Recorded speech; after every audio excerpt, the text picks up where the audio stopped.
All right, so this is one American's thoughts on Ken Burns' anti-Trump commencement speech at Stanford University. First of all, let's just be honest about who Ken Burns is. He's a liberal Democrat. He's donated thousands of dollars to the Democrat Party. He has called President Barack Obama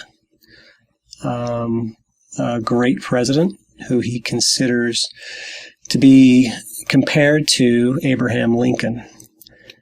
I mean, you need to know who you're listening to before you're able to kind of read into and see between the lines of a speech. But all right, let's listen to the speech. But if you tune in to politics, if you listen to the rhetoric of this election cycle, you are made painfully aware that everything is going to hell in a handbasket, and the chief culprit is our evil government.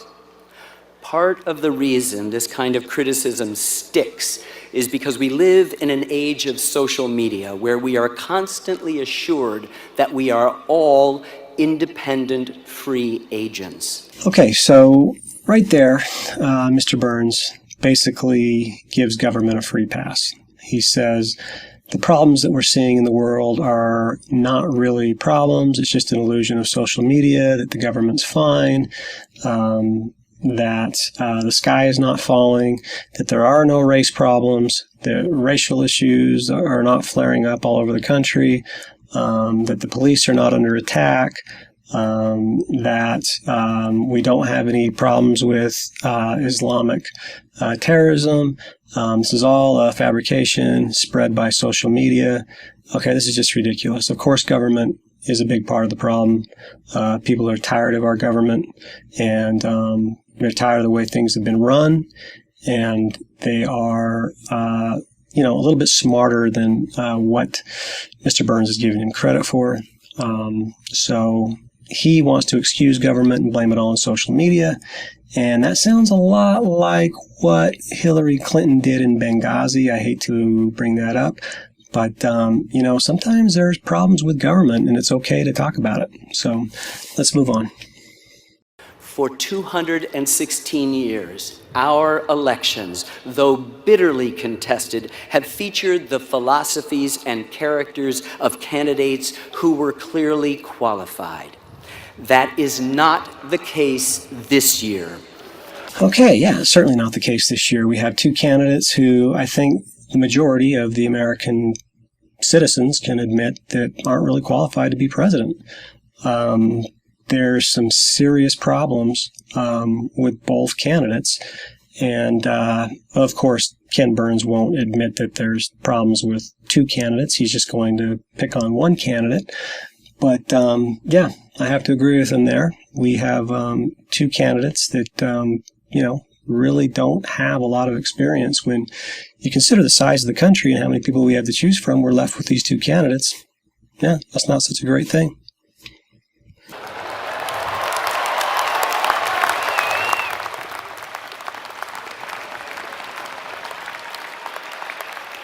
One is glaringly not qualified. So before you do anything with your well-earned degree, you must do everything you can to defeat the retrograde forces that have invaded our democratic process. Okay, so right there, the first thing he tells these students is before they do anything with their degrees, that they need to go out and they need to vote against the Republican nominee.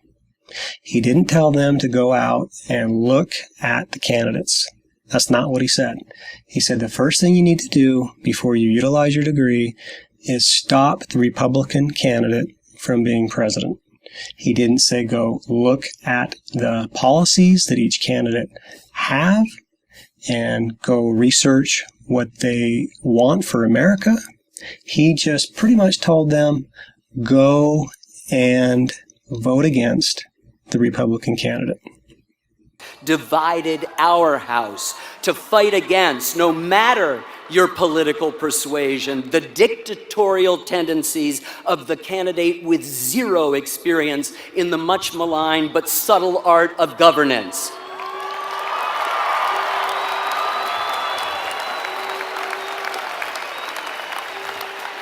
who is against lots of things, but doesn't seem to be for anything. Okay, so, Donald Trump is actually for a lot of things. He wants to repeal Obamacare. He wants to get a handle on illegal immigration. He wants better trade with foreign nations. He wants to create more jobs in America. He wants better treatment of our veterans. So yeah, those are a few of the things that he's for. Of course, Ken Burns won't tell you that, so I thought I just might give you an idea of what Donald Trump has actually said he's for. Whether you agree with those things or not, that's actually what he's for. Let's move on. Offering only bombastic and contradictory promises and terrifying Orwellian statesmen, a person who easily lies, creating an environment where the truth doesn't seem to matter, who has never demonstrated any interest in anyone or anything but himself and his own enrichment. Okay, well, that sounds a lot like Hillary Clinton. So basically, yeah.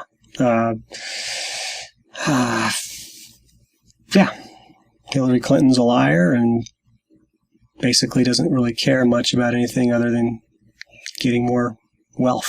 So let's move on.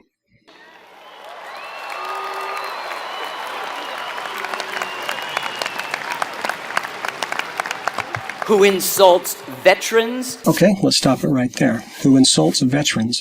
Now, I've actually watched a few of Donald Trump's campaign speeches, and one of the main things that he does is he really talks about the need to take care of our veterans. And I think, Ken Burns has taken a statement that Trump probably said about John McCain, and he's using that against him. But, honestly, let's just be real. Donald Trump is not against our veterans. He wants to take care of our veterans. He wants to have a better military. So that's just nonsense. Let's move on. Threatens a free press, mocks the handicapped, denigrates women, immigrants, and all Muslims. A man who took more than a day to remember to disavow a supporter who advocates white supremacy and the Ku Klux Klan.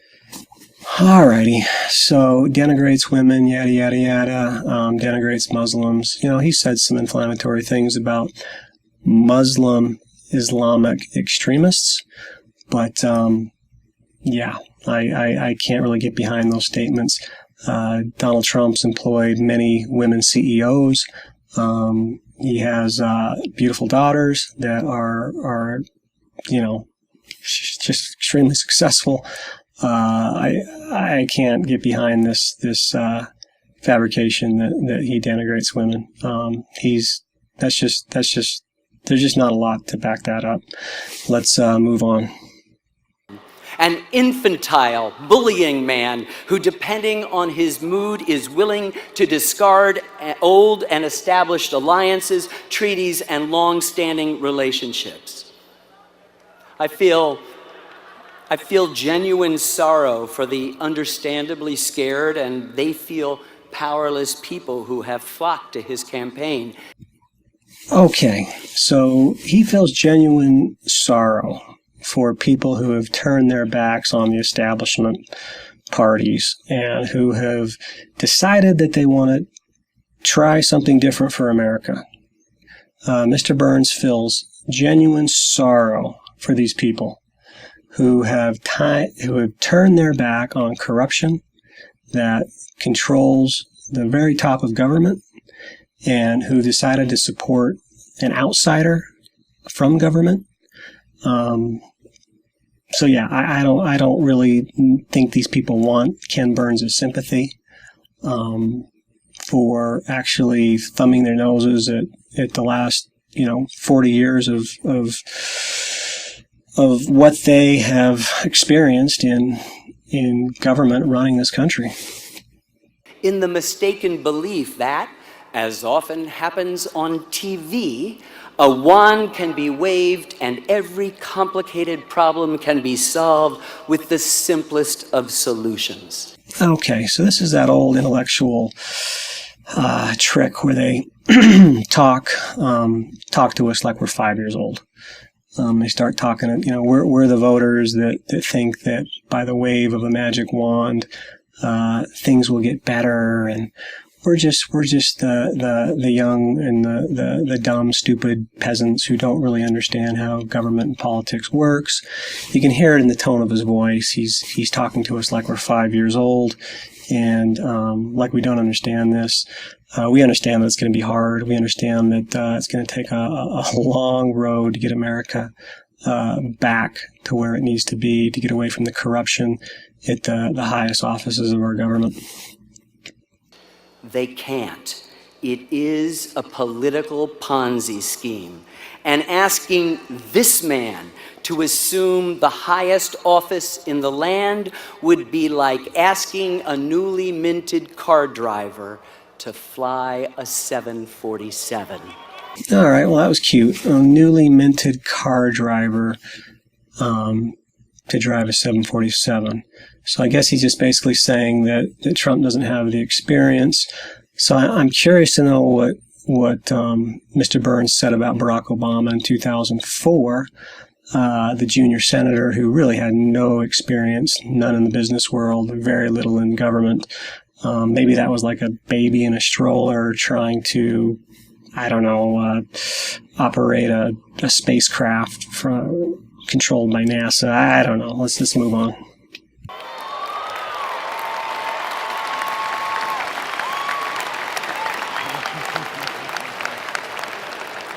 As a student of history, I recognize this type. He emerges everywhere and in all eras. Okay, really quickly, as a student of history, he recognizes this type. But he doesn't recognize anything wrong with the Hillary Clinton campaign. Just wanted to put that out there. We see nurtured in his campaign an incipient proto-fascism, a nativist, anti-immigrant know-nothingism, a disrespect for the judiciary, the prospect of women losing authority over their own bodies. Okay, the prospect of women losing rights over their own bodies. So that's just a really smart way to say Donald Trump is pro-life. He's pro-baby. He doesn't believe in the murdering of babies that don't have any say in the womb. That's basically what that means. And the irony of that statement is that later on in the speech, Mr. Burns actually gives the advice to the students to have lots of babies. So yeah, Mr. Trump is pro-baby. And what conservative hasn't been pro-life, pro-baby in the last 50 years? African Americans again asked to go to the back of the line. Okay, so that was probably one of the most outrageous comments of the whole speech. I'm going to go ahead and play that again for you right here. And this is just outrageous. Listen to this. African Americans again asked to go to the back of the line. Okay, African Americans are once again going to be asked to go to the back of the line. What does this even mean? I mean, honestly, this is Ken Burns. This is like our American, he's worshipped as a filmmaker for being intellectual, for being an intellectual giant, and he's up there. Okay, Ken Burns actually just said that. There is no evidence that, that's just ridiculous. Where in Donald Trump's speeches could you even suggest that him becoming president would force African Americans to the back of the line? That is just inflammatory rhetoric. And see, this is the part of the problem that's being caused with our police officers and with the violence shown towards our police officers. It's this race baiting that doesn't need to be said. It doesn't need to exist. And it's not Donald Trump that's saying these things. That's Ken Burns. Ken Burns just said that if Donald Trump is president, that African Americans will have to go to the back of the line. The same African Americans that Donald Trump's been employing for the last 40 years. I mean, it just doesn't even make sense. That line right there. See, so we listen to these speeches, and everybody's, oh, the speech is so incredible. It's so awesome. Ken Burns said everything. It was beautiful. And nobody actually looks at what he said. He just said that under a Trump presidency, African Americans will have to go to the back of the line. That's just outlandish. That's ridiculous. All right, let's move on. Voter suppression gleefully promoted, jingoistic saber rattling, a total lack of historical awareness, a political paranoia that predictably points fingers, always making the other wrong. Okay, I'm just going to go ahead and stop it there. So I guess he's saying that Trump's suppressing voters, probably the voting ID law, which just makes sense. You don't want people voting twice. You don't want dead people voting. You don't want illegals voting. Having an ID to actually vote for President of the United States makes sense. But according to Ken Burns, Donald Trump is trying to suppress the. All right, let's move on. These are all virulent strains that have at times infected us in the past, but they now loom in front of us again, all happening at once.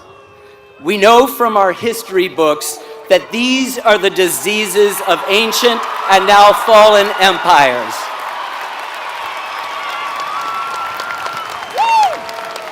We know from our history books that these are the diseases of ancient and now fallen empires.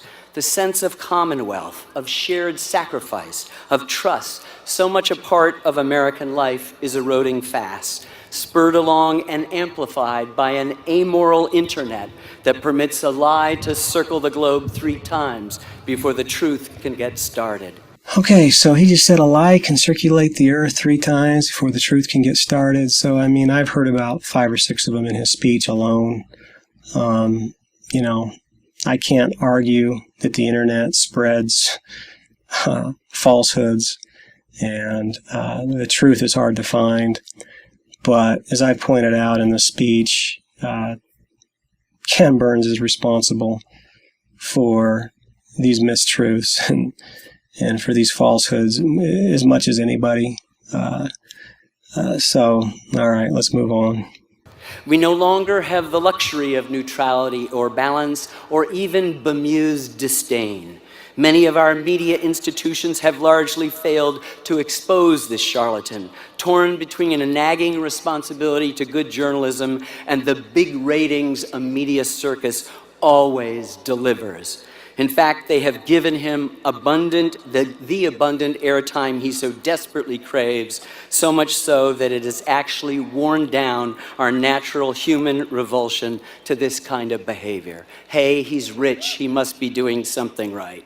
He's not. Oh, all right, well, he's rich. Okay, so Hillary Clinton's rich too. The question is how did the Clintons get their money, and how did the Trumps get their money? But I don't think you want to go there. I don't think Ken Burns wants to talk about how the Clintons have amassed millions of dollars. I don't think he wants to go there.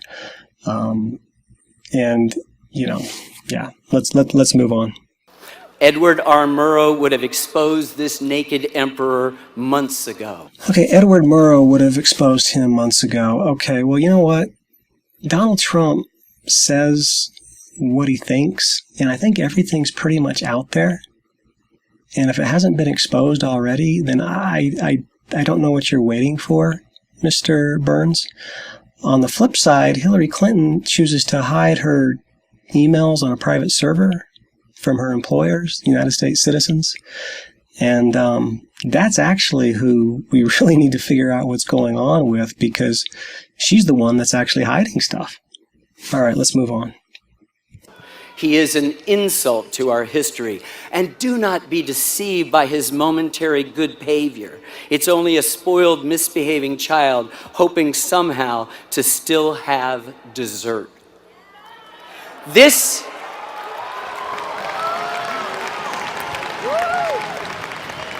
And do not think that the tragedy in Orlando underscores his points. It does not. We must disenthrall ourselves, as Abraham Lincoln said, from the culture of violence and guns, and then we shall save our country. Okay, so, wow.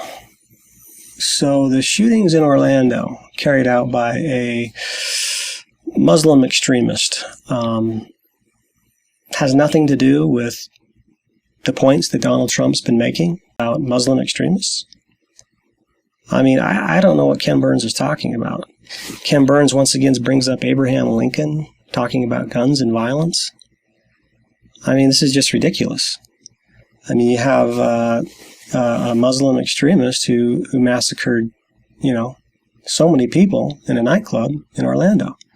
We've had dozens and dozens of Muslim extremists attacking people all over Europe using trucks, using knives, using machetes.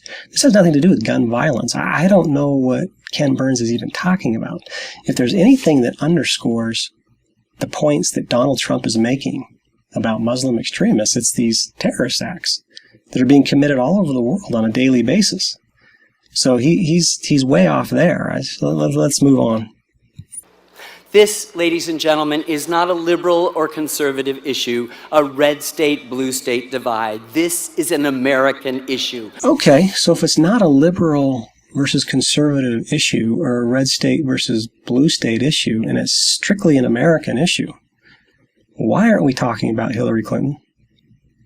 Why aren't we talking about the dishonesty, the FBI investigation? Why aren't we talking about her dismal record as Secretary of State? Why aren't we imploring these students to go out and research these two candidates on their own and to come up with a decision on their own? What is he even talking about? Let's move on. Many honorable people, including the last two Republican presidents, members of the party of Abraham Lincoln, have declined to support him. Okay, let me tell you something. The two former presidents have not thrown their support behind Donald Trump because they're part of the establishment.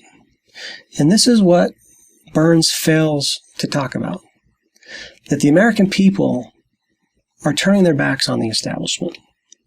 And that's why it's so hard for these people who are in the establishment to get behind a guy like Donald Trump, because the money at the top controls the establishment. And if you're out of the establishment, you can't get behind that guy because he's a threat to the establishment. So of course, he's not going to have the support of the establishment. Let's move on.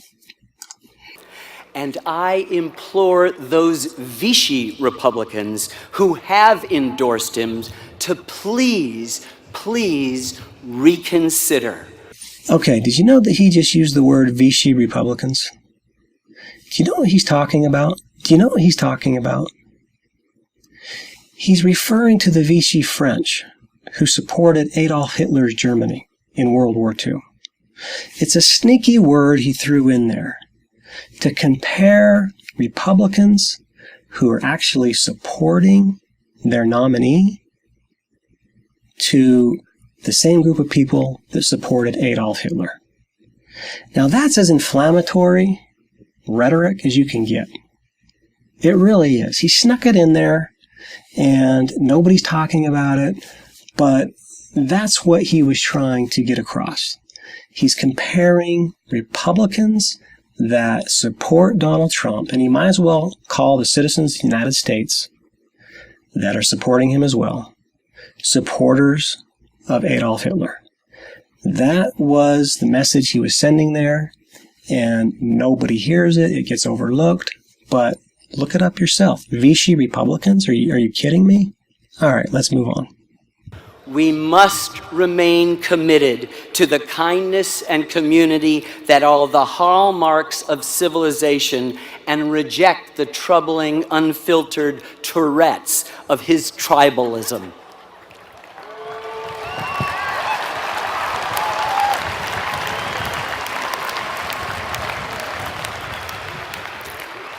The next few months of your commencement, that is to say, your future, will be critical to the survival of the Republic.